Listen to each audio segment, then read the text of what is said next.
तो relative pronoun में sorry, ये जो चीजें हैं सब हम लोग पढ़ चुके हैं प्रोनाउन में, सिर्फ एक पार्ट बचा था रिलेटिव प्रोनाउन, और ये इंपॉर्टेंट है, रिलेटिव प्रोनाउन। एक बार सब लोग बता दीजिए, किसी को, सब लोग नहीं, क्या सबको प्रॉपरली दिख रहा है, क्लियरली विजिबल है? Yes sir. अगर किसी को दिक्कत है तो वो ऑब्जेक्शन रेज करेगा। किसी को नहीं है? ओके ठीक। मनोज जी आ गए हैं? मिस्टर मनोज, आवाज नहीं आ रही उनकी।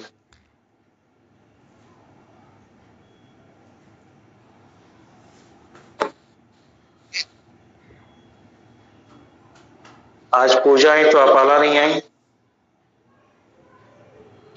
सर जी, जो जहाँ पे बोर्ड लगा है उसके जी। लेफ्ट साइड से लाइट नहीं आ रही है क्या? आ तो रही है, कोई दिक्कत है क्या लाइट की? थोड़ा कम जैसे लग रहा है सर मुझको। क्यों भाई, किसी को? और लोग बताइए, सर बोर्ड पे लाइट सर आप खड़े दिख रही क्या? सर जहाँ आप खड़े हो वहाँ ज्यादा लाइट है और उसके दूसरे सिरे पे कम लाइट। अभी भी? अब सही है सर, अब सही हुआ। सही, ओके ठीक है, चलिए ठीक है। तो शुरू करते हैं। देखिए, रिलेटिव प्रोनाउन क्या होता है? जो रिलेटिव प्रोनाउन होते हैं वो वर्ड्स कौन कौन से होते हैं? Who, whom, whose, which, that, as, what। as और that को अगर छोड़ दें, ठीक है, तो बाकी सभी 1 2 3 4 5, ये जो 5 वर्ड्स हैं इनको हम लोग एज इंट्रोगेटिव वर्ड भी यूज करते हैं, ठीक है। तो ये हमेशा इंट्रोगेटिव वर्ड नहीं है। कोई भी वर्ड इंट्रोगेटिव वर्ड तब कहलाएगा जब उसके माध्यम से इंटरोगेट यानी कि प्रश्न करने का भाव है सेंटेंस में, ठीक है। इनके माध्यम से सेंटेंस में अगर प्रश्न करने का भाव नहीं आ रहा है तो इनको जो है हम इंट्रोगेटिव प्रोनाउन या इंट्रोगेटिव एडवर्ब जो भी है नहीं कहेंगे, इंट्रोगेटिव वर्ड नहीं होगा, ठीक है। तो ये क्या हो सकता है? रिलेटिव वर्ड हो सकता है, यानी कि रिलेटिव प्रोनाउन हो सकता है, रिलेटिव प्रोनाउन। अब इसमें देखें टर्म्स को तो 2 वर्ड है, एक वर्ड है प्रोनाउन और कैसा प्रोनाउन? Relative pronoun. तो रिलेटिव प्रोनाउन, इनको हम कब रिलेटिव प्रोनाउन कहेंगे और कब इंटरोगेटिव प्रोनाउन कहेंगे?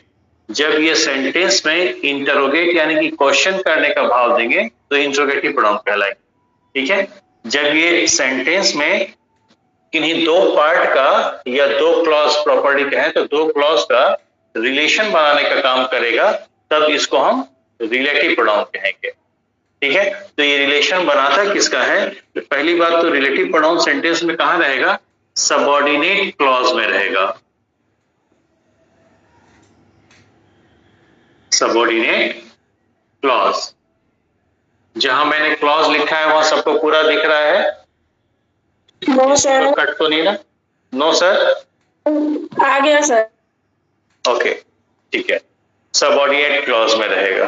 तो अब ये जानना जरूरी है कि सबऑर्डिनेट क्लॉज क्या है, और किसी भी सेंटेंस में अगर एक सबऑर्डिनेट क्लॉज है तो उसमें एक मेन क्लॉज भी होगा, ठीक है।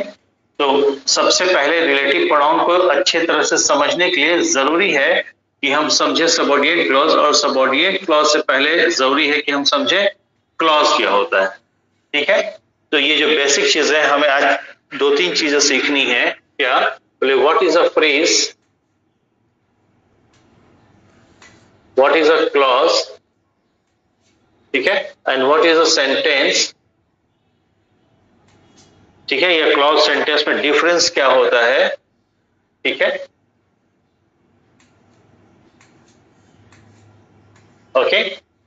फिर हम देखेंगे कि सबऑर्डिनेट क्लॉज क्या होता है, कोऑर्डिनेट क्लॉज क्या होता है, और मेन क्लॉज क्या होता है। तो जब हमको subordinate clause, coordinate clause, main clause समझ में आ जाएगा, तब हम किसी सेंटेंस को देख करके ये बता सकते हैं कि वो सेंटेंस अपने आप में सिंपल सेंटेंस है, कंपाउंड सेंटेंस है या कॉम्प्लेक्स सेंटेंस है। ठीक है, तो वही हमको ये भी समझ में आ जाएगा कि किसी सेंटेंस में एक क्लॉज है, क्योंकि आप लोगों की समस्या रहती है कि सर ये समझ में नहीं आता है कि जो दिया गया क्लॉज है वो एडजेक्टिव क्लॉज है, एडवर्ब क्लॉज है या नाउन क्लॉज है। ठीक है, तो जब हम ये पढ़ लेंगे तो वो भी बात समझ में आ जाएगी। उसके बाद फिर हम आएंगे कि relative pronoun 1 2 3 4 5 6 7, in all 7 types of relative pronouns होते हैं। तो 7 टाइप्स ऑफ रिलेटिव प्रोनाउन में किस समय किस रिलेटिव प्रोनाउन का हमें यूज करना है, क्योंकि किन्हीं दो क्लॉज को जोड़ने के लिए एक बार में सिर्फ एक ही रिलेटिव प्रोनाउन आएगा, सभी तो आएंगे नहीं। तो अगर एक ही रिलेटिव प्रोनाउन लाना है तो किस रिलेटिव प्रोनाउन का यूज होगा, यानी कि correct use of a particular relative pronoun. ठीक है, बेसिक्स क्या है, हम क्या पढ़ने जा रहे हैं, ये समझ में आ गई बात। Yes sir. Yes sir.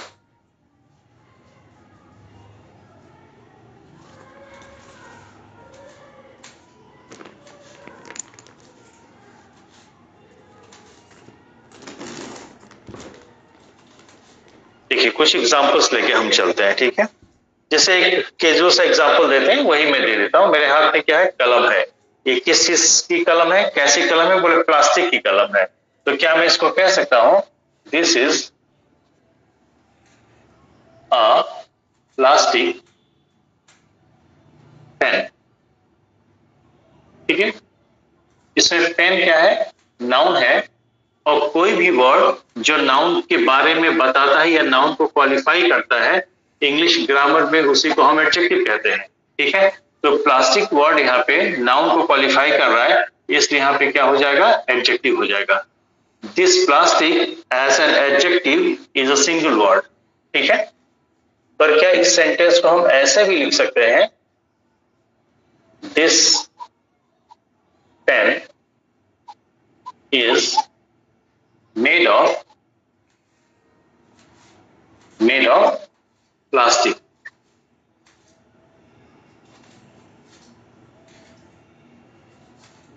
ठीक है, तो यहां पे एडजेक्टिव के तौर पे as an adjective single word आया है, नाउन को क्वालिफाई करे इसलिए एडजेक्टिव है, और यहाँ पे एडजेक्टिव एक वर्ड का है। ठीक है, अगर हम कहें this pen is made of plastic, तो made of plastic, what is made of plastic, बोले पेन। तो यहाँ पे पेन को क्वालिफाई करने के लिए, पेन के बारे में बताने के लिए, इस नाउन के बारे में बताने के लिए अकेला प्लास्टिक आया है, अकेला मेड आया है, अकेला ऑफ आया है, ये तीनों एक साथ मिल करके भाव दे रहे हैं कि प्लास्टिक की बनी है। तीनों वर्ड एक साथ मिल करके भाव दे रहे हैं कि प्लास्टिक की बनी, यानी हम ये कह सकते हैं कि मेड ऑफ प्लास्टिक, ये तीन वर्ड ग्रुप ऑफ वर्ड्स, तीन वर्ड्स का एक ग्रुप है। तो this one group of words is qualifying the noun. और कोई भी वर्ड या ग्रुप ऑफ वर्ड्स अगर नाउन को क्वालिफाई कर रहा है तो हम उसे एडजेक्टिव कहते ही कहते हैं। श्योर, एज एन एडजेक्टिव यहाँ पे एक वर्ड नहीं आया है बल्कि ग्रुप ऑफ वर्ड्स आया है, और इस ग्रुप ऑफ वर्ड्स में कोई फाइनाइट वर्ब नहीं है। तो ध्यान सुनिए, ऐसा ग्रुप ऑफ वर्ड्स जिसमें कोई फाइनाइट वर्ब ना हो उसे हम फ्रेज कहते हैं, और ये फ्रेज है क्योंकि नाउन के बारे में बता रहे हैं, नाउन को क्वालिफाई कर रहा है, इसलिए इस फ्रेज को हम कहेंगे एडजेक्टिव फ्रेज। तो basically this is a phrase. ठीक है, अब ये फाइनाइट वर्ब है क्या है कैसे, वो मैं बता दे रहा हूं। आप लोगों ने पढ़ा था अभी फाइनाइट नॉन फाइनाइट के क्लासिफिकेशन में कि साइड बाय साइड, अगल बगल, जब भी दो वर्ब होंगे तो हमेशा पहला वर्ब क्या कहलाएगा, हेल्पिंग वर्ब, और जो दूसरा वर्ब होगा तो वो मेन वर्ब होगा। ठीक है, लेकिन चूंकि अगर हेल्पिंग वर्ब लगा है तो हेल्पिंग वर्ब के बाद आने वाला वर्ब वह फाइनाइट वर्ब होगा या नॉन फाइनाइट वर्ब होगा, बस इतना बता दीजिए। Non finite. नॉन फाइनाइट क्यों, क्योंकि हेल्पिंग वर्ब का काम ही होता है किसी दूसरे वर्ब को हेल्प करना, किस मामले में, उसका नंबर और टेंस बनाने में। ठीक है, तो ये वर्ब इसका नंबर टेंस बना करके इसको देगा या नंबर टेंस बनाने में हेल्प करेगा ये वर्ब इसका, कब, जब इसका खुद का अपना नंबर टेंस नहीं होगा, और एक ऐसा वर्ब जिसका खुद का नंबर टेंस नहीं है उसको हम क्या कहते हैं? Non finite verb. Any doubt? ठीक है, तो ये एक सेंटेंस लिखा है, this pen is made of plastic. एक ही सेंटेंस के अंदर कुछ शब्दों का, दो या दो से अधिक शब्दों का, दो या दो से अधिक शब्दों का एक ऐसा समूह जिसके अंदर कोई फाइनाइट वर्ब ना हो, ठीक है, उसे हम क्या कहते हैं? फ्रेज कहते हैं। अब जब मैंने कहा कोई फाइनाइट वर्ब ना हो, इसका यह मतलब नहीं है कि उस फ्रेज के अंदर फाइनाइट वर्ब होगा ही होगा, ऐसा नहीं है। फ्रेज के अंदर फाइनाइट वर्ब हो चाहे ना हो, फ्रेज में नॉन फाइनाइट वर्ब हो चाहे ना हो, उसमें कहीं फाइनाइट वर्ब होना नहीं चाहिए। क्लियर है? और फ्रेज जो है वो भी एक ग्रुप ऑफ वर्ड्स होता है। Phrase is such A group of words which is found within a sentence, or it is part of a sentence which is devoid of a finite verb and it can never complete its meaning. तो phrase अपना भाव कभी भी पूरा नहीं करता। देखिए, made of plastic, plastic का बना हुआ, प्लास्टिक का बना हुआ क्या पता चल रहा है? नहीं। क्लियर? तो हमने ये देखा कि किसी भी पार्ट ऑफ स्पीच को, जो एक पार्ट ऑफ स्पीच होता है, 8 ही पार्ट ऑफ स्पीच होते हैं, तो as a part of speech एक सिंगल वर्ड आ सकता है या ग्रुप ऑफ वर्ड्स आ सकता है। ये जो ग्रुप ऑफ वर्ड्स आया है, this group of words in itself is behaving as an adjective and this single word is here behaving as an adjective. Clear है? तो फ्रेज क्या होता है? एक सेंटेंस के अंदर दो या दो से अधिक शब्दों का ऐसा समूह जिसके अंदर फाइनाइट वर्ब बिल्कुल नहीं होना चाहिए। नॉन फाइनाइट वर्ब हो भी सकता है, नहीं भी हो सकता है, इसका मैं डिटेल लिखवाऊंगा। ठीक है? अगर आप इसको मीनिंग वाइज देखें तो फर्स्ट सेंटेंस और सेकेंड सेंटेंस में मीनिंग वाइज कोई डिफरेंस है क्या? No sir. No sir. Clear?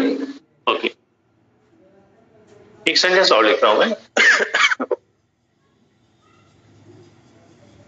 This is a pen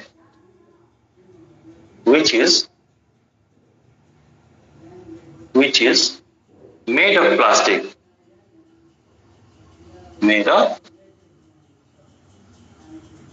plastic।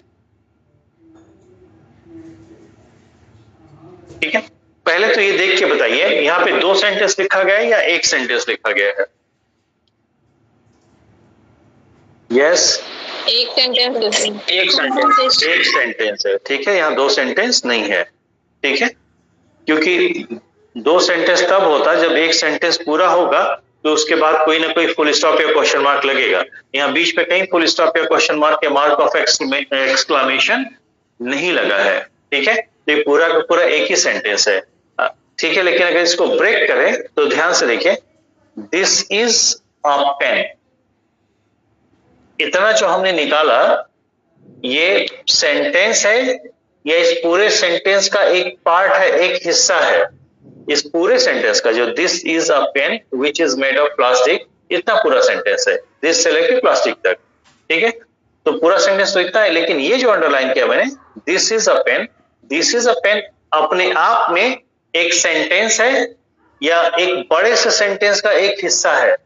एक बड़े से सेंटेंस का एक हिस्सा है। ठीक है, और एक ऐसा हिस्सा है जिसमें एक फाइनाइट वर्ब है और उसका अपना एक सब्जेक्ट भी है। ठीक है, उसी तरह से अगर आप इधर आए, which is made of plastic, तो which is made of plastic जो प्लास्टिक का बना है, ये एक सेंटेंस है या एक बड़े से सेंटेंस का कुछ हिस्सा है? एक बड़े से सेंटेंस का एक हिस्सा है, और इसमें दो वर्ब है। तो पहला वर्ब हेल्पिंग वर्ब चूंकि नंबर टेंस बनाता है, यानी कि इसका खुद का नंबर टेंस है, यानी फाइनाइट वर्ब है।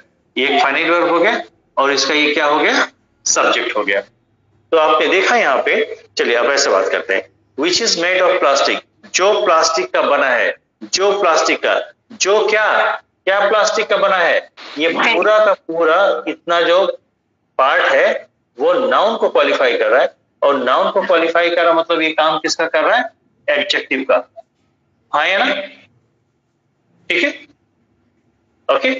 तो जैसे मेड ऑफ प्लास्टिक था group of words with in a sentence, अलग से नहीं लिखा गया था, उसी तरह से विच इज मेड ऑफ प्लास्टिक ये भी ग्रुप ऑफ वर्ड्स है और विद इन द सेंटेंस है, सेंटेंस के अंदर है, या यूं कह लें this group of words itself is a part of this entire sentence, पूरे सेंटेंस का एक हिस्सा है। तो दोनों में डिफरेंस क्या है? ये भी पूरे सेंटेंस का हिस्सा है, ये भी पूरे सेंटेंस का छोटा सा हिस्सा है। ये पूरे सेंटेंस का छोटा सा हिस्सा तो है, लेकिन इस ग्रुप ऑफ वर्ड्स में कोई फाइनाइट वर्ब नहीं है, पर इस ग्रुप ऑफ वर्ड्स में एक फाइनाइट वर्ब है। तो ध्यान समझिए, सेंटेंस के अंदर अगर एक ग्रुप ऑफ वर्ड्स लिखा गया है जिसमें कि एक फाइनाइट वर्ब हो, तो such a group of words within a sentence that has a finite verb is called a clause। तो इसी को हम क्या कहते हैं? क्लॉज कहते हैं। ठीक है, तो ये क्लॉज हो गया।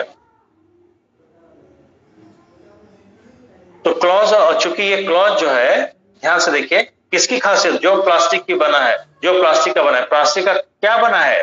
पेन बना है। पेन अपने आप में क्या है? नाउन है। तो ये एंटायर ग्रुप ऑफ वर्ड्स, या कहते हैं क्लॉज, सीधे नाउन को क्वालिफाई कर रहा है, नाउन के बारे में बता रहे हैं, यानी एडजेक्टिव की तरह काम कर रहा है। तो इसी क्लॉज को हम क्या कहेंगे? Adjective clause.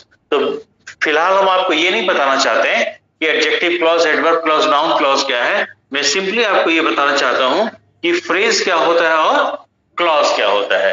ठीक है, फ्रेज भी जो है सेंटेंस के अंदर शब्दों का समूह होता है जिसमें कोई फाइनाइट वर्ब ना हो और उस फ्रेज का भाव कभी पूरा नहीं होगा। ठीक है, क्लॉज जो है शब्दों का समूह होता है, सेंटेंस का एक हिस्सा होता है, सेंटेंस का एक हिस्सा होता है, वो ऐसा हिस्सा होता है जिसके अंदर एक फाइनाइट वर्ब हो और उसका सब्जेक्ट हो, उसी को हम क्या कहते हैं? क्लॉज कहते हैं। तो यहां देखिए, यहां भी एक फाइनाइट वर्ब है, उसका सब्जेक्ट है, तो ये भी क्या कहलाएगा? क्लॉज कहलाएगा। Any doubt? No sir. यहां दो क्लॉज हो गए, लेकिन इसको ध्यान से देखिए, अगर हम यहां पे ऐसे लिखें, दिस इज अ पेन, ये अपने आप में एक क्लॉज है या सेंटेंस है? सेंटेंस सेंटेंस सेंटेंस है। क्यों? यही क्लॉज तब कहलाता है जब किसी बड़े सेंटेंस का या किसी भी सेंटेंस का एक पार्ट होता है। ये यहां पे किसी सेंटेंस का पार्ट नहीं, किसी सेंटेंस का हिस्सा नहीं है, बल्कि अपने आप में एक इंडिपेंडेंट सेंटेंस है, इसको हम सेंटेंस कहेंगे। लेकिन यही सेंटेंस यहां पर इस पूरे बड़े से सेंटेंस में एक छोटा सा पार्ट बन रहा है, एक हिस्सा बन रहा है, और ऐसा हिस्सा है जिसमें एक फाइनाइट वर्ब उसका सब्जेक्ट है। तो एक बड़े से सेंटेंस का ऐसा पार्ट, ऐसा हिस्सा जिसमें एक फाइनाइट वर्ब उसका सब्जेक्ट भी हो, उसे क्या कहेंगे? क्लॉज कहेंगे। एक फाइनाइट वर्ब उसका सब्जेक्ट भी, उसे क्या कहेंगे? क्लॉज कहेंगे। तो अदरवाइज जो सेंटेंस था वो किसी बड़े पार्ट का हिस्सा बन गया, तो अब उसको सेंटेंस ना कह करके, क्योंकि सेंटेंस तो यहां से लेके दिस से लेके प्लास्टिक तक सेंटेंस है, और ये इतना जो बन रहा है बड़े से सेंटेंस का एक हिस्सा बन रहा है, तो अब इसको सेंटेंस ना कह के क्या कहेंगे? क्लॉज कहेंगे। पर इसी को अगर आप निकाल के अलग से लिख देंगे तो वो क्या हो जाएगा? अपने आप में एक इंडिपेंडेंट सेंटेंस हो जाएगा। ठीक है, कुछ कुछ बातें समझ में आई आप लोगों को? हाँ सर। ठीक है, ओके। तो देखिए ध्यान से, दिस इज अ पेन, ये भी एक क्लॉज है। विच इज मेड ऑफ प्लास्टिक, ये भी एक क्लॉज है। ठीक है, दिस इज अ पेन, ये जो क्लॉज है, इस क्लॉज का भाव अपने आप में पूरा हो रहा है या नहीं हो रहा है? हो रहा है, हो रहा है। ठीक है, तो एक ऐसा क्लॉज जो अपने आप में अपना भाव पूरा कर रहा हो, उसी को हम इंग्लिश ग्रामर में मेन क्लॉज कहते हैं या प्रिंसिपल क्लॉज कहते हैं। ठीक है, यहां देखिए, विच इज मेड ऑफ प्लास्टिक, ये पूरा क्लॉज है। विच is made of plastic, which is made of plastic, क्या अपना मीनिंग पूरा कर रहा है? नहीं।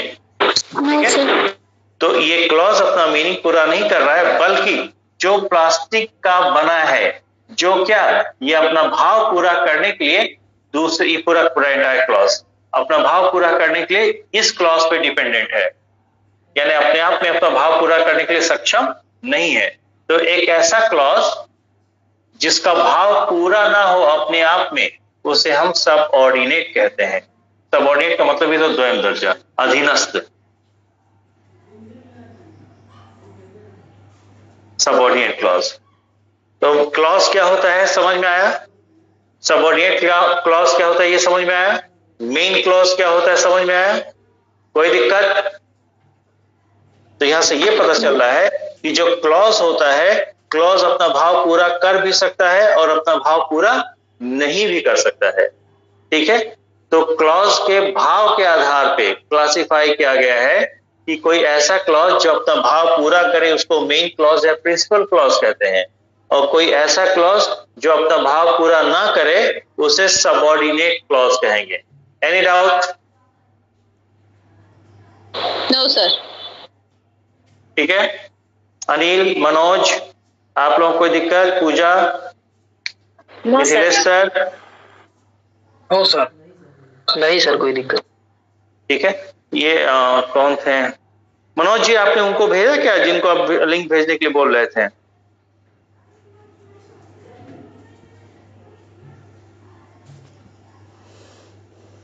ओके, मोबाइल स्विच ऑफ है उनका। अच्छा कोई बात नहीं, चलिए कोई दिक्कत नहीं। ठीक है, चलिए अब इसको हम थोड़ा सा लिखवा देते हैं, तब तक मैं जरा सा पानी में पोडियम पे पानी देख इसकी शॉट आपको भेज देते हैं।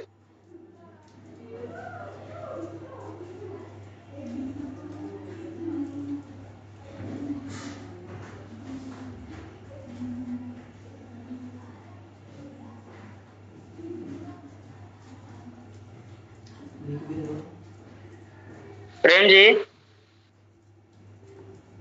हाँ सर। Yes sir. ये वो आपकी ड्यूटी है परीक्षा कराने की? नहीं सर, परीक्षा देने की ड्यूटी है।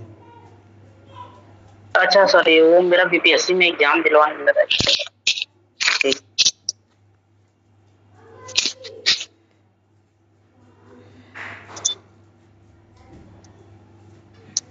Okay,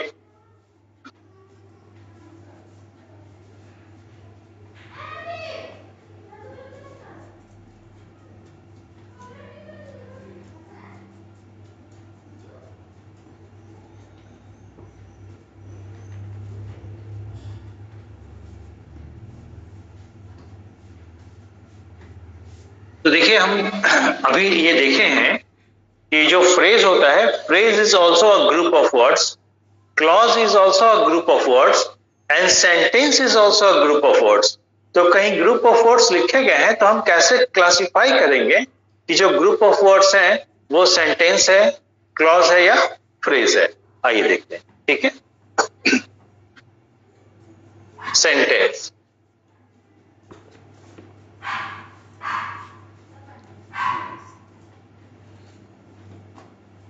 phrase and clause.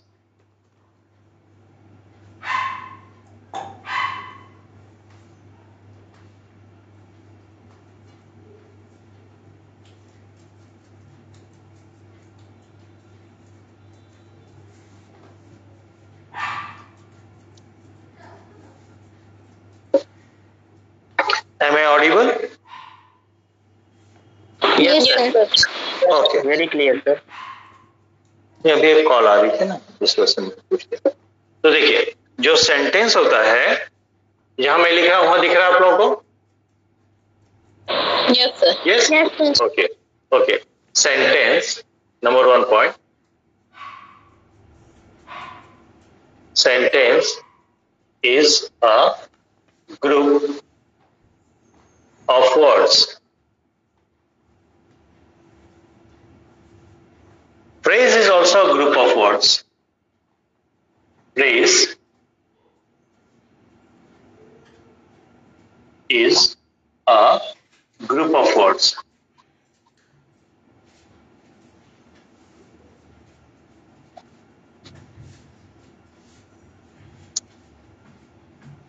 And the clause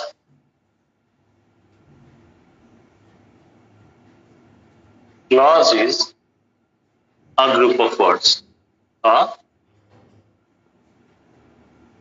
group of words. All three, be it sentence, be it phrase, or be it clause, all three are group of words initially. Then what are the difference between them? Number 2, a sentence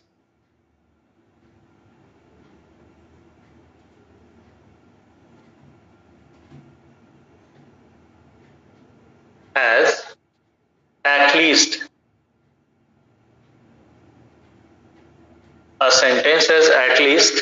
one finite verb. कम से कम एक finite verb होगा, ठीक है? Whereas in phrase no finite verb. Phrase में कोई भी finite verb नहीं होता है. तो ये भी group of words होता है लेकिन इसमें कोई finite verb नहीं होगा. तो किसी भी group of words में within a sentence अगर finite verb नहीं है तो उसे हम कह देंगे ये phrase है. Number 2, a clause has only one finite verb. Phrase में सिर्फ एक clause में सिर्फ एक finite verb होगा, phrase में एक भी finite verb नहीं होगा.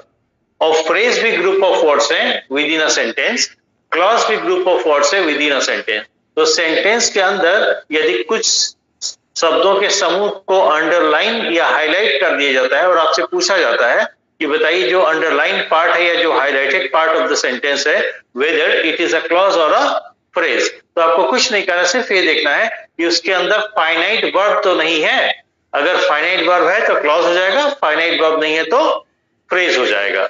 Alright. Number 3, a sentence makes a complete sense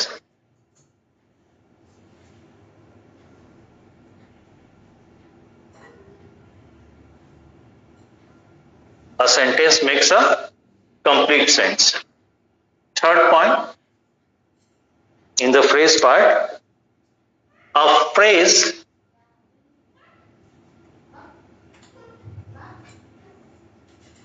never,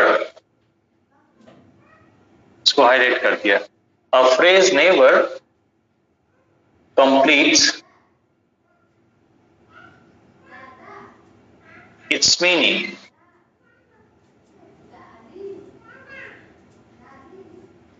ठीक है. Number 3, a clause may or may not, जो फ्रेज होता है जो क्लॉज होता है वो अपना मीनिंग कंप्लीट कर भी सकता है और नहीं भी कर सकता है. अ क्लॉज मे और may not complete it's meaning.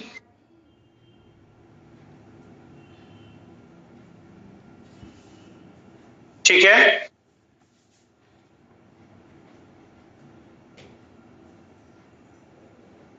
Yes. Okay. तो सेंटेंस क्या होता है और फ्रेज क्या होता है, क्लॉज क्या होता है, इनके बेसिक डिफरेंस क्या होते हैं, ये बिल्कुल क्लियर है आप लोगों को? Yes sir. ऑलराइट. ठीक है. बस अंतर इतना है कि सेंटेंस जो होगा उसमें एक से अधिक फाइनाइट वर्ब हो सकता है लेकिन क्लॉज में सिर्फ एक फाइनाइट वर्ब होगा. सेंटेंस की एक और बात है कि सेंटेंस एक इंडिपेंडेंट आइडेंटिटी है जबकि क्लॉज हो या फ्रेज हो वो इंडिपेंडेंट आइडेंटिटी नहीं है, ये एक बड़े से सेंटेंस का एक पार्ट होता है. Is that clear to you all? Yes, sir. Okay. Screenshot लीजिए. Yes, sir.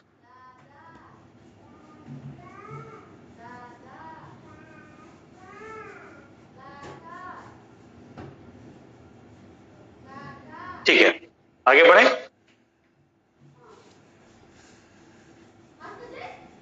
आज हम लोगों ने पैसेज नहीं किया तो अच्छा ही किया, आज ये पूरा ही नहीं हो पाएगा.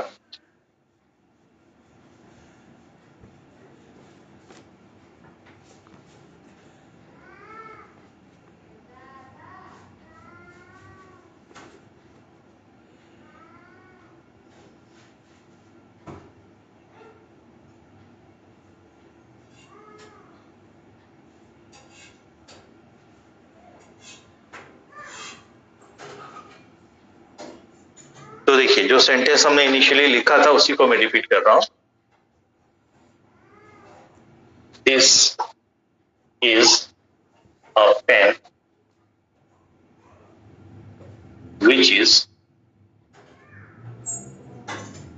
which is made of plastic.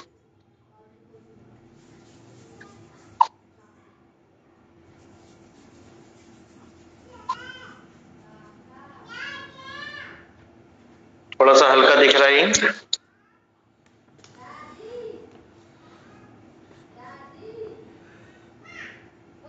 Clear तो है सर सब कुछ। लाइट थोड़ा सा दिख रहा होगा।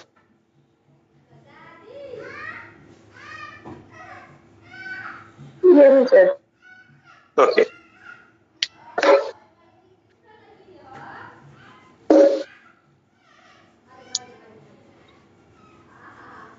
तो आपने देखा ये एक क्लॉज है, ये भी एक क्लॉज है। क्यों क्लॉज है? बोले इसके अंदर भी एक फाइनाइट वर्ब है और बाद में जो क्लॉज है उसके अंदर भी एक फाइनाइट वर्ब है। ये फाइनाइट वर्ब है और ये भी फाइनाइट वर्ब है। इसका विच सब्जेक्ट है और इसका दिस सब्जेक्ट है। ठीक है, अब अगर आप देखें तो साफ साफ क्या पता चल रहा है, सेंटेंस तो एक है, एक सेंटेंस के दो पार्ट हैं, तो जो दो पार्ट है वो दोनों ही अपने आप में क्लॉज है कि नहीं? बोले अभी हमने देखा क्लॉज का डेफिनेशन क्या है। बोले clause is a group of words which has only one finite verb. इसके अंदर भी एक फाइनाइट वर्ब है, इसके अंदर भी एक फाइनाइट वर्ब है, ये भी बड़े से सेंटेंस का एक पार्ट है, ये भी बड़े से सेंटेंस का एक पार्ट है। तो बेसिकली दोनों ही एक क्या है? क्लॉज है। दोनों ही क्या है? क्लॉज है। ठीक है, अब है तो क्लॉज, तो क्या डिफरेंस है? बोले ये फर्स्ट क्लॉज है, ये अपने आप में अपना मीनिंग पूरा कर रहा है, इसलिए हम इसको कह देंगे मेन क्लॉज है, प्रिंसिपल क्लॉज। जो सेकेंड क्लॉज है वो मीनिंग पूरा नहीं कर पा रहा है, इसलिए इसको कह देंगे सबऑर्डिनेट क्लॉज। लेकिन चाहे सबऑर्डिनेट क्लॉज हो चाहे मेन क्लॉज हो, है तो दोनों ही एक ही सेंटेंस के पार्ट। ठीक है, और जब दोनों ही एक ही सेंटेंस के पार्ट हैं तो पूरा सेंटेंस का मीनिंग तो कंप्लीट होगा।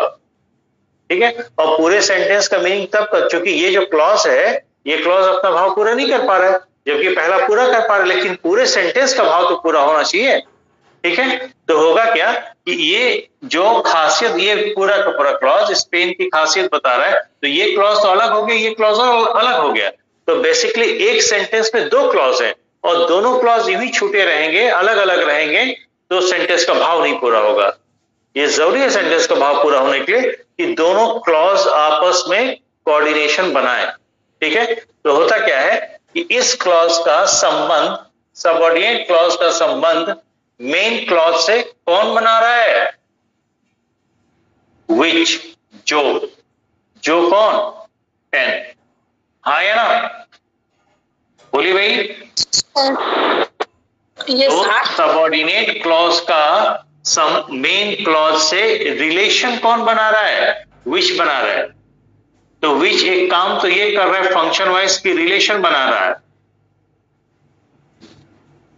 दूसरा, क्योंकि विच जो है, अब अगर ऐसे ध्यान से देखें, इज है, वर्ब है, इसका सब्जेक्ट कौन बन रहा है? विच। तो जब सब्जेक्ट बन रहा है तो ये नाउन होना चाहिए, पर नाउन होता तो नाम बताता, नाम नहीं बता रहे मतलब नाउन नहीं है, पर जगह तो सब्जेक्ट की है, यानी नाउन की जगह है, सब्जेक्ट की जगह नाउन की जगह होती है, तो नाउन की जगह पे नाउन नहीं है तो कौन हो सकता है? प्रोनाउन। तो विच यहाँ पे एक प्रोनाउन है और काम क्या कर रहा है? बोले सबऑर्डिनेट क्लॉज का रिलेशन बना रहा है, किससे? मेन क्लॉज से। तो such a pronoun that establishes relation of the subordinate clause with the main clause is called a relative pronoun.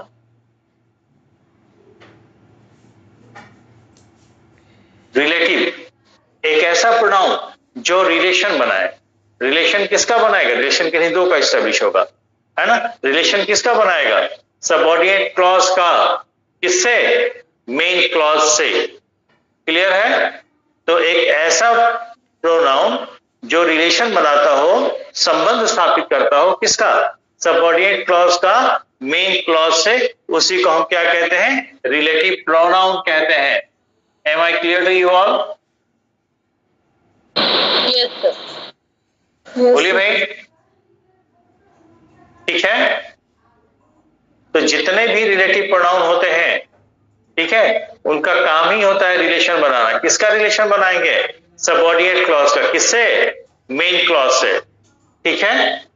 यही वजह है कि कोई भी सबऑर्डिनेट क्लॉज आपको मिलेगा तो उसमें एक रिलेटिव प्रोनाउन या कोई रिलेटिव वर्ड मिलेगा जरूर, ठीक है। कोई दिक्कत नहीं? Yes, sir. ठीक है, तो एक लाइन लिख लीजिए, relative pronoun, pronoun.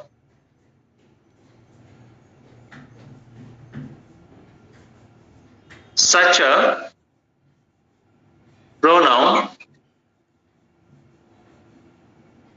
that establishes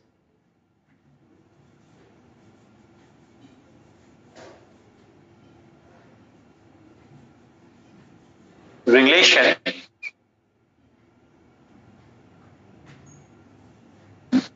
between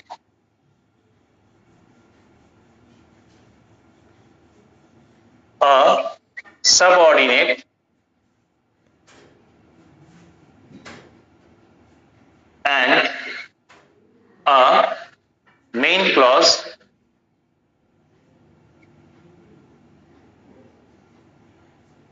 is called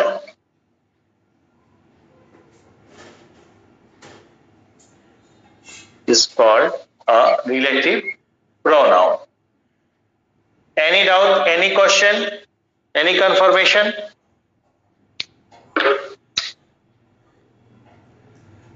नहीं? Okay.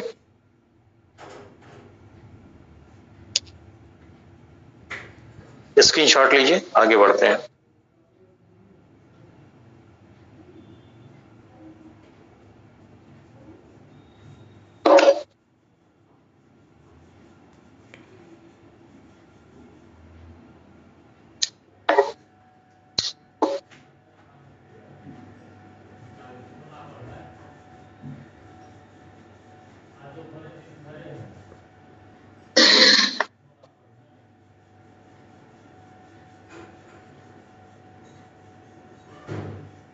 अब देखिए, चूंकि इसका मीनिंग कंप्लीट नहीं हो रहा है, इसलिए हम इसको कहेंगे सबऑर्डिनेट क्लॉज।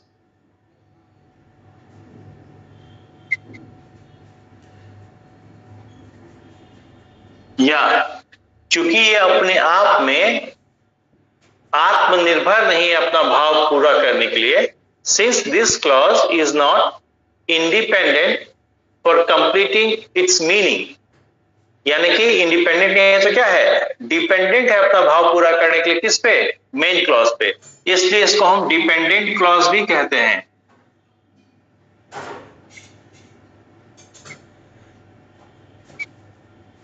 ठीक है, ये एक रिलेटिव वर्ड है ना, रिलेशन बना रहा है। एक ऐसा क्लॉज जिसमें एक रिलेटिव वर्ड हो, रिलेटिव प्रोनाउन या रिलेटिव एडवर्ब हो, ठीक है, उसी को हम क्या कहते हैं? रिलेटिव क्लॉज कहते हैं।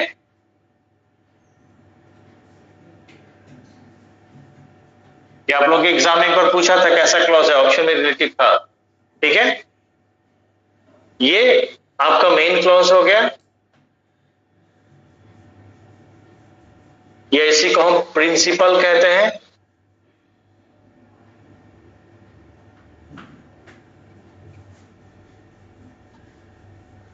या चूंकि अपने आप में किसी पर निर्भर नहीं है, आत्मनिर्भर है, इंडिपेंडेंट है, इसलिए हम इसको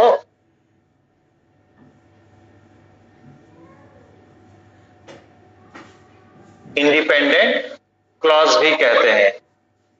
क्लियर? सुनिए ध्यान से। आप लोग कहते हैं कॉम्प्लेक्स सेंटेंस क्या होता है? बोले कॉम्प्लेक्स सेंटेंस एक ऐसा सेंटेंस होता है जिसके अंदर दो क्लॉज हो, एक सबऑर्डिनेट क्लॉज और एक मेन क्लॉज। और लगे हाथ आप लोगों को एक बात और बता दूं कि दुनिया का कोई भी सेंटेंस एक क्लॉज का नहीं हो सकता। अगर कोई सेंटेंस एक क्लॉज का है तो उसको सेंटेंस ना कहकर, सॉरी, कोई सेंटेंस अगर एक क्लॉज का है तो उसे क्लॉज ना कह के हम सीधे सेंटेंस बोलेंगे, क्योंकि आपने डेफिनेशन में ही देखा है कि क्लॉज जो है एक बड़े से सेंटेंस का हिस्सा होता है। Clause in itself is not a complete sentence, rather clause in itself is just a part of a sentence. Clear है? तो इसलिए अगर किसी सेंटेंस में एक क्लॉज है तो एक और क्लॉज होना जरूरी होगा ही होगा। ठीक है? तो एक ऐसा सेंटेंस जिसमें एक सबऑर्डिनेट क्लॉज हो, एक मेन क्लॉज हो, उसी को हम इंग्लिश ग्रामर में कॉम्प्लेक्स कहते हैं। Complex sentence.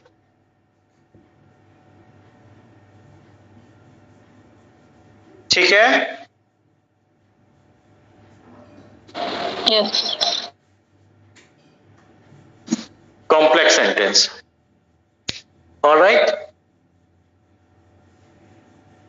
तो कॉम्प्लेक्स सेंटेंस का जैसे बच्चे सोचते हैं ना कि बहुत घुमा फिरा करके लिखा हुआ, हाँ ओके, जटिल मीनिंग वाला नहीं। सिंपल सी बात है, छोटा से छोटा सेंटेंस भी कॉम्प्लेक्स सेंटेंस हो सकता है अगर उसके अंदर एक सबऑर्डिनेट क्लॉज है। और किसी भी सेंटेंस के अंदर अगर एक सबऑर्डिनेट क्लॉज है तो चूंकि सबऑर्डिनेट क्लॉज तो अपना भाव पूरा कर ही नहीं सकता, पर पूरे सेंटेंस का तो भाव पूरा होना चाहिए ना। ठीक है? तो किसी भी सेंटेंस में अगर एक सबऑर्डिनेट क्लॉज है तो उसके अंदर दूसरा एक मेन क्लॉज होगा ही होगा। ठीक है? तो एक ऐसा सेंटेंस जिसमें एक सबऑर्डिनेट क्लॉज है और एक मेन क्लॉज है, उसे क्या है? कॉम्प्लेक्स सेंटेंस कहेंगे।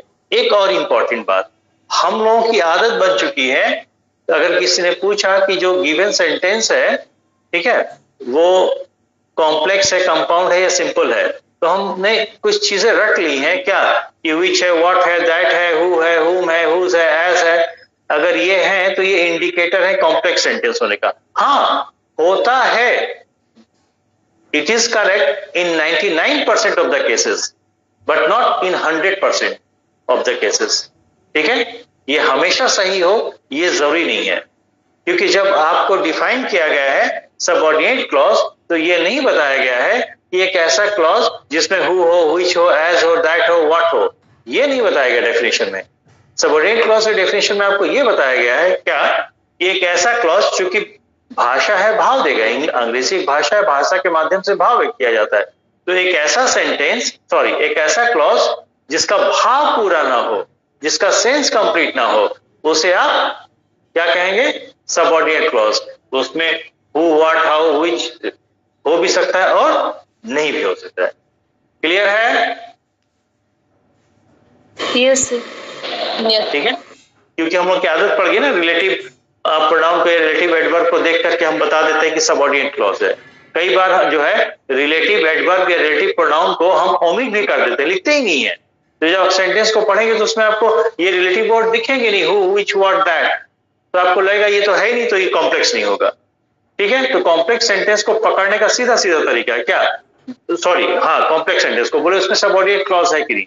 अब सबऑर्डिनेट क्लॉज को कैसे पहचानेंगे? हु, व्हिच से नहीं, बोले हु, व्हिच हो चाहे ना हो, अगर क्लॉज है तो दो बातें होंगी, या तो उसका भाव पूरा होगा या नहीं होगा। भाव पूरा हो गया तो मेन क्लॉज, और भाव पूरा नहीं हुआ तो सबऑर्डिनेट क्लॉज। कोई दिक्कत? No, sir. ओके, स्क्रीनशॉट लीजिए, आगे बढ़ते हैं।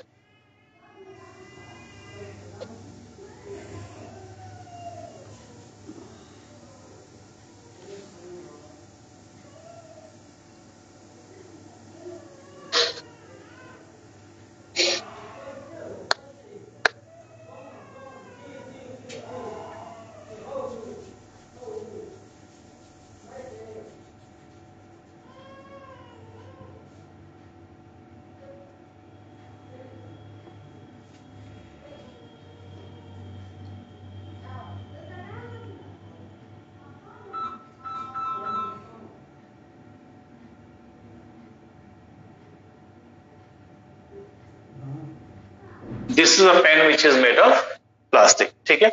क्या हम इसको ऐसे भी लिख सकते हैं?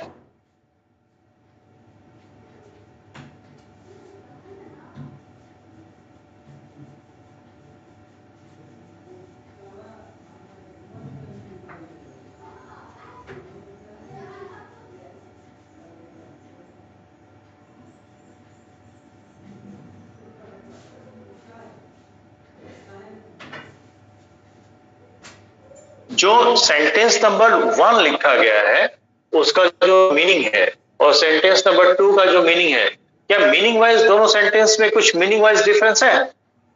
नो हाँ या ना? नो नहीं सर। है। ठीक है, तो एंड तो एक कंजंक्शन हो गया। दिस इज अ पेन, ये क्या है, एक सेंटेंस है या सेंटेंस का एक पार्ट है?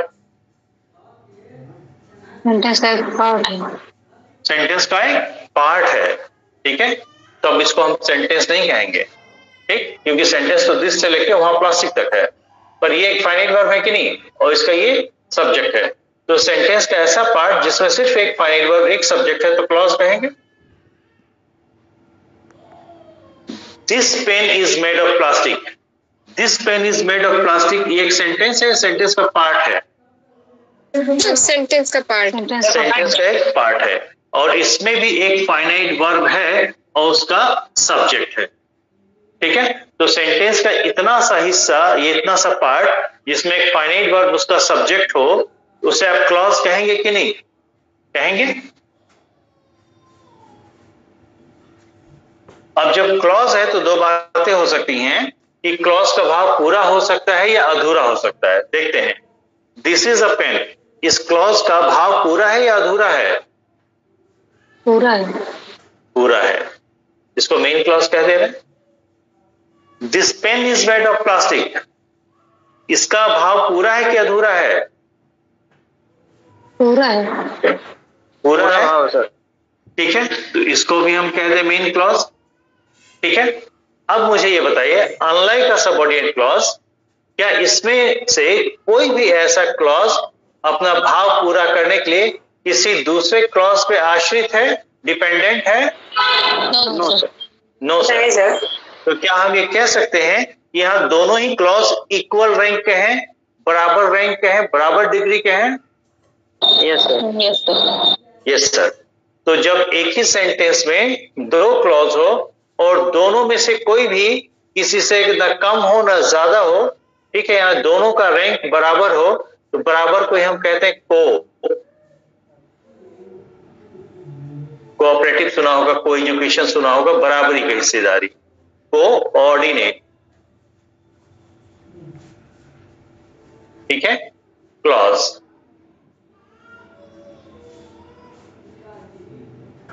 तो इसके बराबर ये है तो ये इसके बराबर है, तो ये भी हो जाएगा कोऑर्डिनेट क्लॉज।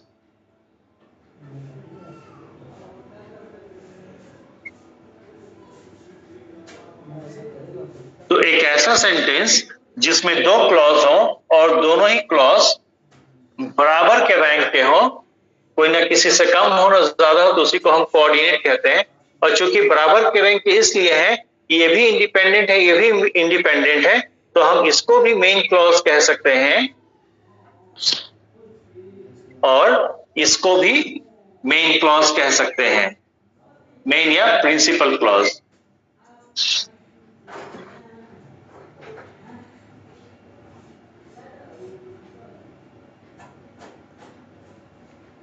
मेन या प्रिंसिपल क्लॉज। लेकिन इसको मोस्ट प्रॉपर्ली हम क्या कहेंगे? Coordinate clause. को का मतलब ये होता है बराबर। ठीक है, अब यहाँ पे गलती ये है कि चूंकि यहाँ पे हम पेन की बात कर रहे हैं, जब किसी नाउन के बारे में हम बात कर रहे होते हैं और उस नाउन को एक बार हम लिख चुके होते हैं, बोल चुके होते हैं, और दोबारा उसी नाउन के बारे में कोई बात करनी हो तो उस नाउन को हमें रिपीट ना करके वहां पे हमें प्रोनाउन का यूज करना चाहिए। तो यहाँ पे इट हम लिख देते हैं, चल जाएगा ना? Yes sir. Yes sir. Okay, meaning तो कोई असर नहीं पड़ेगा। ठीक है, तो एक ऐसा सेंटेंस जिसमें दो क्लॉज हो, दोनों इक्वल रैंक के हो, या दोनों मेन या दोनों प्रिंसिपल क्लॉज हो, तो मेरा ये मानना है, ठीक है, कि जब एक सेंटेंस के दो क्लॉज होंगे और दोनों अपने आप में इंडिपेंडेंट है, यानी दोनों मेन या दोनों प्रिंसिपल हैं, तो उसको मेन और प्रिंसिपल टर्म ना देके, चूंकि दोनों बराबरी के रैंक के हैं और बराबरी के लिए को कहेंगे, तो बेहतर होगा हम कहें कोऑर्डिनेट क्लॉज। ठीक है, और किसी सेंटेंस में अगर एक कोऑर्डिनेट मतलब बराबर, तो एक जब कोऑर्डिनेट है तो दूसरा भी कोऑर्डिनेट ही होगा, फिर उसमें सबऑर्डिनेट क्लॉज आ ही नहीं सकता। ठीक है ना, क्योंकि बराबर के तो तभी होंगे जब दोनों का इक्वल रैंक होगा।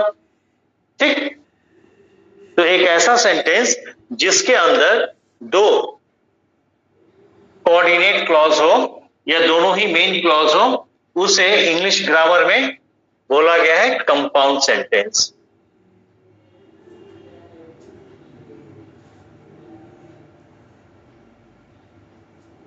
All right,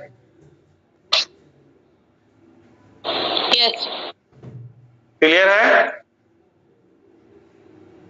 Yes. ओके, एक बार फिर से बता दीजिए। मैंने ये कहा कि एक ऐसा सेंटेंस जिसके अंदर दो क्लॉज हो। अब दो क्लॉज है तो दो पॉसिबिलिटी बनती है। क्या है कि एक क्लॉज मेन हो सकता है, एक सबऑर्डिनेट हो सकता है, एक पॉसिबिलिटी। दूसरी पॉसिबिलिटी दोनों ही मेन क्लॉज हो सकते हैं या इंडिपेंडेंट क्लॉज हो सकते हैं। ठीक है, तो एक ऐसा सेंटेंस जिसके अंदर दो क्लॉज हो और दोनों ही क्लॉज बराबर के रैंक के हो, यानी कोई किसी से कम कोई किसी से ज्यादा ना हो, दोनों इंडिपेंडेंट हो, दोनों इक्वल रैंक के हो। ठीक है, तो उन दोनों ही क्लॉज को हम कोऑर्डिनेट क्लॉज कहेंगे। तो एक ऐसा सेंटेंस जिसके अंदर दोनों ही कोऑर्डिनेट क्लॉज हो, दो या दो से अधिक भी मान लीजिए, दो कोऑर्डिनेट क्लॉज हो, उसे हम क्या कहेंगे? Compound sentence. कोई दिक्कत? जी सर, समझ में आ गया। ठीक है, और चूंकि देखिए ध्यान से, जब दो क्लॉज होगा तो सेंटेंस तो एक ही है ना, पर क्लॉज तो दो बन गए, तो दोनों को जोड़ने के लिए कोई ज्वाइनिंग वर्ड चाहिए ना। तो कोऑर्डिनेट, दो कोऑर्डिनेट क्लॉज को जोड़ने के लिए कोऑर्डिनेटिंग कंजंक्शन की जरूरत पड़ती है। ठीक है, और सबऑर्डिनेट क्लॉज को मेन क्लॉज से जोड़ने के लिए सबऑर्डिनेटिंग कंजंक्शन की जरूरत पड़ती है। ये बात समझ में? तो किसी का माइक ऑन है, ऑफ करिए जल्दी। तो आप कंजंक्शन को देख करके, होल्ड ऑन, देखिएगा ध्यान से, कंजंक्शन को देख करके मत कह दीजिएगा कि सेंटेंस में कोऑर्डिनेटिंग कंजंक्शन लगा है तो ये कोऑर्डिनेट क्लॉज होगा। नहीं, हो सकता है हमने कंजंक्शन का मिसयूज किया हो, गलत कंजंक्शन का यूज कर दिया गया हो, है कि नहीं? अगर हम यहाँ पे व्हिच लगा दे तो सही हो जाएगा क्या? Which it is made of, नहीं ना? हाँ, ये जरूर है कि अगर आपका क्लॉज कोऑर्डिनेट है तो कोऑर्डिनेट क्लॉज को जोड़ने के लिए कोऑर्डिनेटिंग कंजंक्शन ही आएगा। अगर आपका क्लॉज सबऑर्डिनेट है तो सबऑर्डिनेट क्लॉज को जोड़ने के लिए सबऑर्डिनेटिंग कंजंक्शन ही आएगा।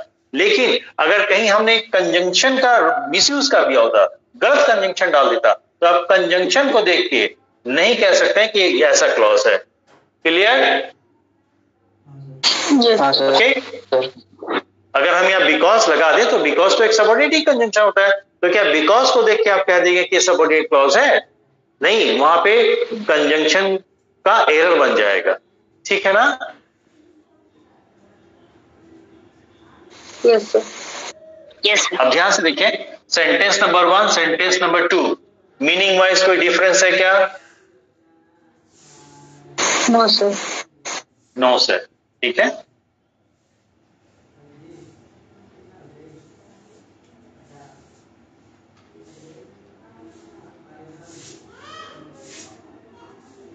इसी को एक बार फिर से लिखते हैं। Number 3, this pen is made of plastic. ठीक है, जो मीनिंग सेकेंड सेंटेंस का है वही मीनिंग फर्स्ट सेंटेंस का है, और इन दोनों सेंटेंसेस के जो मीनिंग है उससे अलग मीनिंग थर्ड सेंटेंस का है क्या? No sir. नहीं ना? बताइए भाई, नहीं है? ठीक है, इस सेंटेंस में कितने क्लॉज है? बोले अलग से कोई क्लॉज ही नहीं, एक ही क्लॉज का सेंटेंस है, तो इसके क्लॉज ना कह के सीधे सेंटेंस कहेंगे। और इस सेंटेंस में फाइनाइट वर्ब कितने हैं? दो वर्ब दिख रहे हैं, अगल बगल दो वर्ब है, तो केवल पहला वर्ब ही हेल्पिंग वर्ब है, और हेल्पिंग वर्ब का नंबर टेंस होगा एक ऐसा वर्ब जिसका नंबर टेंस होता है, उसी को हम फाइनाइट वर्ब कहते हैं। Am I clear? Yes sir. एक ऐसा सेंटेंस जिसके अंदर सिर्फ एक फाइनाइट वर्ब हो उसे हम सिंपल सेंटेंस कहते हैं। Okay, yes sir. ये कैसा सेंटेंस कहलाएगा? Simple sentence. तो सिंपल सेंटेंस का एकमात्र परिभाषा यही है।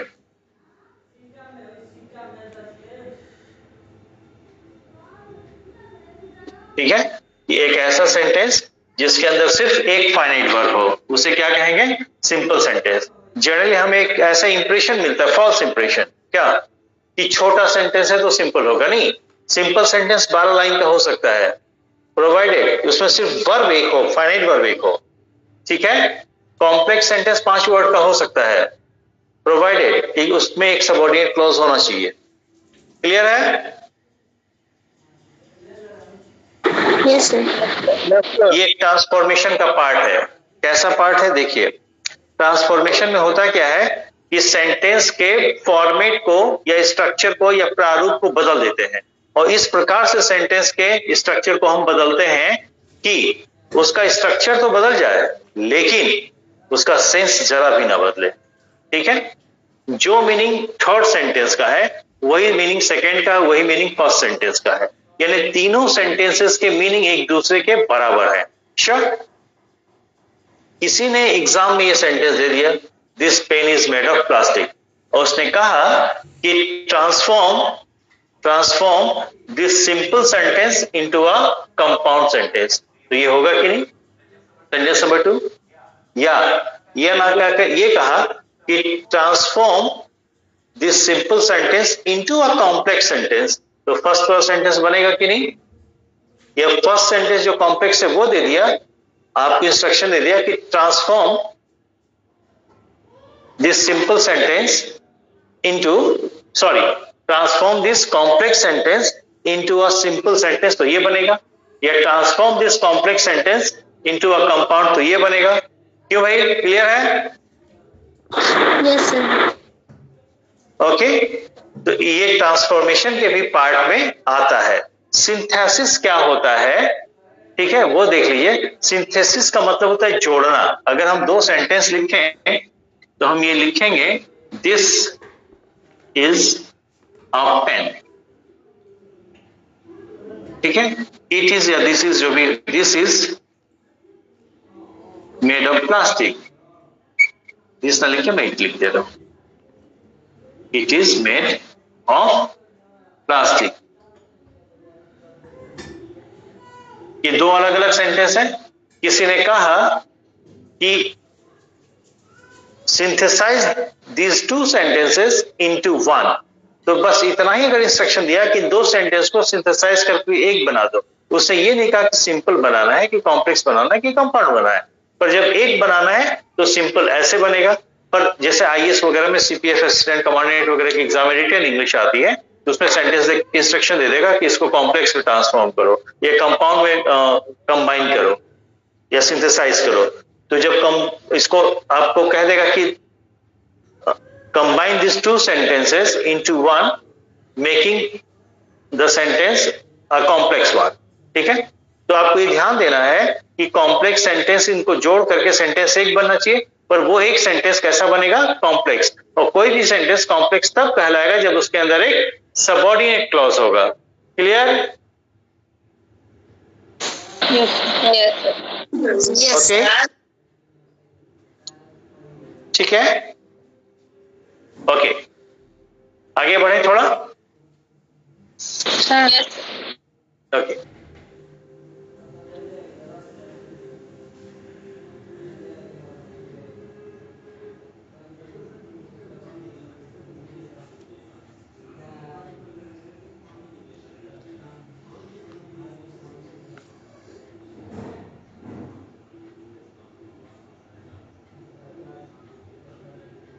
Sir ji.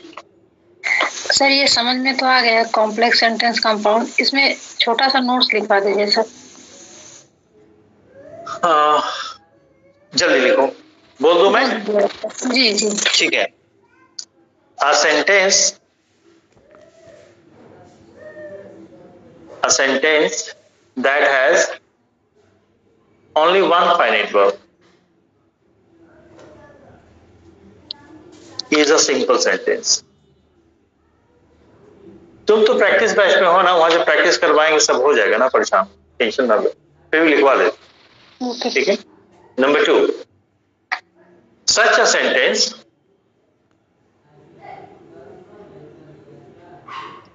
that has two TWO, two coordinate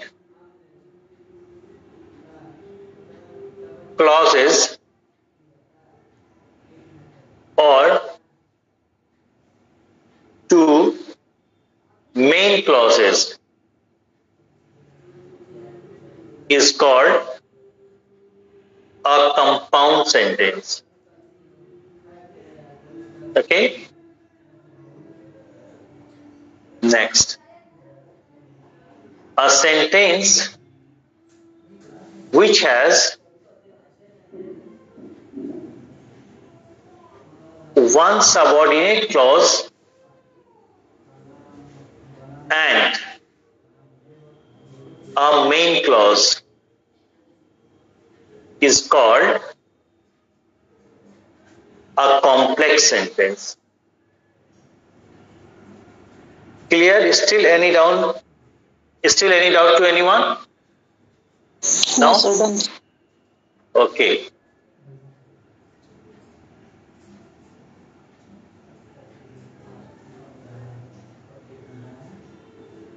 ठीक है, ये देखते हैं।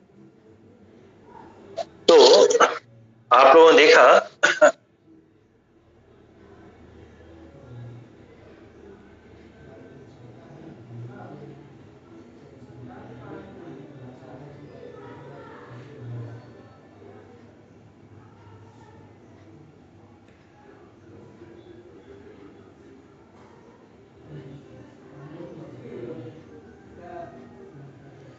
इसको ऐसे देखिए, ये एक रिलेटिव प्रोनाउन है। प्रैक्टिकली समझिए, रिलेटिव प्रोनाउन कहां पाया जाएगा? सबऑर्डिनेट क्लॉज में, ठीक है? या जिस क्लॉज में रिलेटिव प्रोनाउन होगा उसे हम सबऑर्डिनेट कह सकते हैं, ठीक है?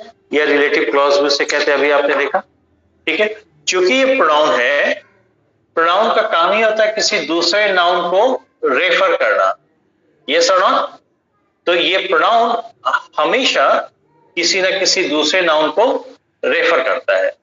तो ये प्रोनाउन जिस नाउन को रेफर करता है उसी नाउन को इस प्रोनाउन का एंटीसीडेंट कहते हैं।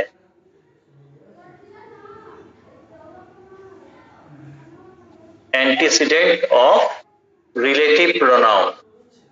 एंटीसीडेंट का मतलब होता है क्लोज होना, नजदीक होना, साइड बाय साइड होना, ठीक है? तो चूंकि ये प्रोनाउन है और प्रोनाउन का काम ही होता है किसी नाउन को रेफर करना, तो रिलेटिव प्रोनाउन जिस नाउन के बारे में बात करता है, नाउन या यहाँ पे नाउन के बदले कोई प्रोनाउन भी हो सकता है, ठीक है? तो रिलेटिव प्रोनाउन जिस नाउन को रेफर करता है उसी नाउन को रिलेटिव प्रोनाउन का एंटीसीडेंट कहते हैं। ये चीज क्लियर है? Yes, sir. ओके, अब एक सेंटेंस लिख रहा हूं।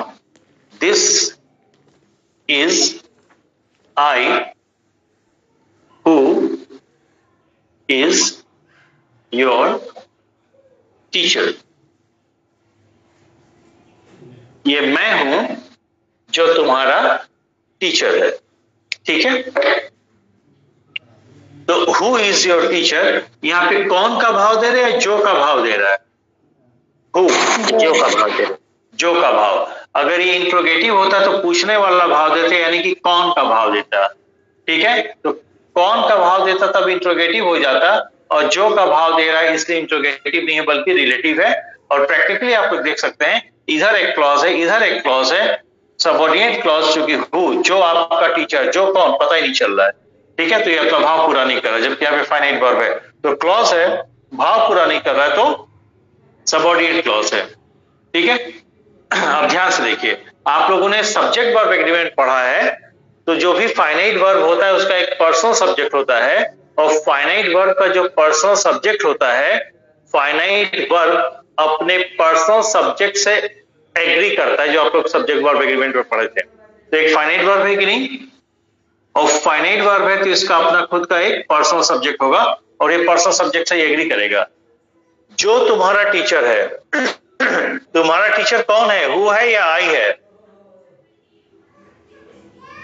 आई है। बोलो, आई है। बोलो भाई, हु तो प्रोनाउन है ना, तो ये सब्जेक्ट का काम कर रहा है इसके लिए, लेकिन इसके लिए सब्जेक्ट का काम कर रहा है इस क्लॉज में, लेकिन हु से पता चल रहा है क्या कि कौन है, क्योंकि हु तो प्रोनाउन है।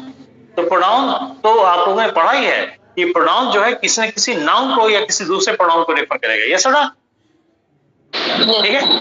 तो हु को देख के पता चल रहा है क्या कि सिंगुलर नंबर का है, प्लूरल नंबर का है, प्रेजेंट टेंस का है, पास्ट टेंस का, नहीं पता चल रहा है ना? नहीं। तो जो तुम्हारा टीचर है, जो कौन, आई, तो इस का सब्जेक्ट कौन बना, आई। तो आई के लिए प्रेजेंट टेंस में इज आता है या एम आता है? बोलो भाई। एम होता है। एम आता है, ठीक है। अब इसको हमने करेक्ट कर दिया। जो करेक्शन के साथ लिखा गया है वो सुनने में बड़ा ऑकवर्ड लगेगा, क्योंकि हम लोग उसको सुनने के यूज्ड टू नहीं है, ठीक है। तो हमें ऐसा लगेगा कि ये गलत है, पर ग्रामेटिकली यही सही है। और जो ग्रामेटिकली गलत था वो सुनने में अच्छा लगता है, तो लगेगा कि इसे पढ़ के देखो, this is I who is your teacher, अच्छा लग रहा है। This is I who am your teacher, गड़बड़ लग रहा है, ठीक है। तो हम ये देखना चाहते हैं कि रिलेटिव प्रोनाउन से रिलेटेड कितने तरह के क्वेश्चन हमारे एग्जाम में पॉसिबली बनते हैं, ठीक है। तो यहाँ कहने का ये मतलब था कि चूंकि रिलेटिव प्रोनाउन कहां पाया जाएगा, सबऑर्डिनेट क्लॉज में, और ये क्लॉज है तो यहाँ एक फाइनाइट वर्ब जरूर होगा, ठीक है। फाइनाइट वर्ब एक ऐसा वर्ब होता है जिसका अपना खुद का एक पर्सनल सब्जेक्ट होता है, और फाइनाइट वर्ब अपने पर्सनल सब्जेक्ट से एग्री करता है। तो दो बातें हैं कि सबऑर्डिनेट क्लॉज में जो फाइनाइट वर्ब है उसका सब्जेक्ट या तो यहाँ पे होगा या नहीं होगा। मतलब सबऑर्डिनेट क्लॉज में जो फाइनाइट वर्ब है उस फाइनाइट वर्ब का सब्जेक्ट या तो सबऑर्डिनेट क्लॉज में होगा या नहीं होगा। है तो कोई बात नहीं, अगर सबऑर्डिनेट क्लॉज का फाइनाइट वर्ब जो है उसका सब्जेक्ट सबऑर्डिनेट क्लॉज में नहीं है, तो इसका सब्जेक्ट बनता कौन है, ये नाउन, कौन, जो रिलेटिव प्रोनाउन के पहले है। यानी कि रिलेटिव प्रोनाउन का जो एंटीसीडेंट होगा वो एक्चुअल सब्जेक्ट होता है, किसका, the finite verb in the subordinate clause. इसलिए फाइनाइट वर्ब जो होता है सबऑर्डिनेट क्लॉज का वो एग्री करता है किसके according, antecedent of the relative pronoun. तो यहां एक एरर बनता है रिलेटिव प्रोनाउन से रिलेटेड। रिलेटिव प्रोनाउन से क्या, रिलेटिव प्रोनाउन तो सबऑर्डिनेट क्लॉज ही होगा, सबऑर्डिनेट क्लॉज में एक फाइनाइट वर्ब होगा, उस फाइनाइट वर्ब का एग्रीमेंट। तो agreement of the finite verb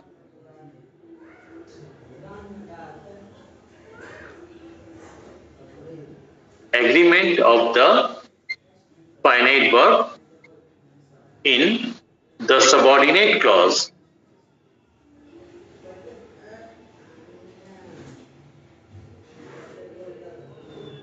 clear है? ओके, जैसे हम कहें this is you who has, किसी का माइक ऑन है, ऑफ करिए, used my mobile, who has, जिसने मेरा मोबाइल यूज किया है। तो ये हु को देख के पता चल रहा है क्या सिंगुलर है या प्लूरल है, नो डाउट। हैज जो फाइनाइट वर्ब है उसका सब्जेक्ट हु है एज अ प्रोनाउन, ठीक है। लेकिन हु को देख के नहीं पता चला सिंगुलर है कि प्लूरल है। तो हम कैसे एश्योर करें अपने आप को यहाँ पे हैज जो सिंगुलर वर्ब लगा है वो सही है या गलत है। तो क्वेश्चन कर लिए, फाइनाइट वर्ब का सब्जेक्ट पता करना आपको आता है, सब्जेक्ट वर्ब एग्रीमेंट में पढ़ा है। हैज यूज्ड माय मोबाइल, मेरा मोबाइल किसने यूज किया है, हु ने कि यू ने, यू ने। तो इसका एक्चुअल सब्जेक्ट कौन बना, इस रिलेटिव प्रोनाउन का एंटीसीडेंट जो कि प्रोनाउन यू है कि नहीं। तो यही एक्चुअल सब्जेक्ट बना किसका, for the finite verb in the subordinate clause. और यू चाहे सिंगुलर हो चाहे प्लूरल, यहाँ पे सिंगुलर क्योंकि इज लगा है, चाहे सिंगुलर हो चाहे प्लूरल हो, अगर यू सब्जेक्ट है, ठीक है, तो उसके लिए जो वर्ब आएगा कभी सिंगुलर आएगा ही नहीं। ये आपने पर्सनल प्रोनाउन में भी देखा था। तो ये होना चाहिए था, नो सर। ठीक है। तो रिलेटिव प्रोनाउन से रिलेटेड कितने टाइप्स के एरर आएंगे, दो तो नमूने हमने देख लिए, सैंपल्स हमने देख लिए, ठीक है। Rest of the things I hope to see tomorrow. All right? Yes. ठीक है, इसको एक बार रिवाइज कर लीजिएगा क्योंकि आज का लेक्चर ज्यादा इंपॉर्टेंट है। Thank you, sir. इसकी short welcome. Good night, sir. Good night everyone. Thank you, sir. Good night. Sir. Good night. Good night everyone. Thank you.